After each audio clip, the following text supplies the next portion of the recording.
So right now, this is an exit to get on another interstate within Atlanta. It's going to be about 4 to 5 feet of water. We got one vehicle that's actually floating right now.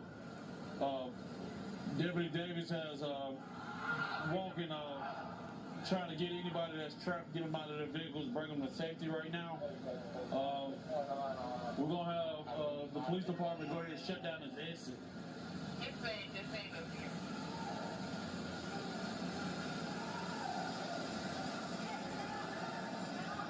That one radio, if you can get PD to go ahead and block the exit to 285 from 75 North.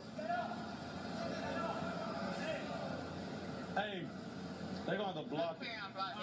Tell them to block. That's why he's almost done cleared up.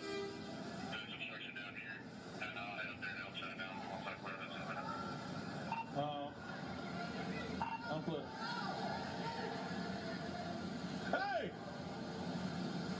Hey! Y'all come back! Get away!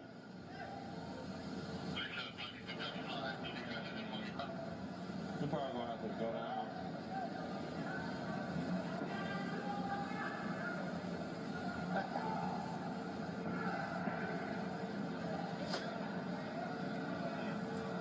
Bro, he's trying to flood it. I hope you got full coverage.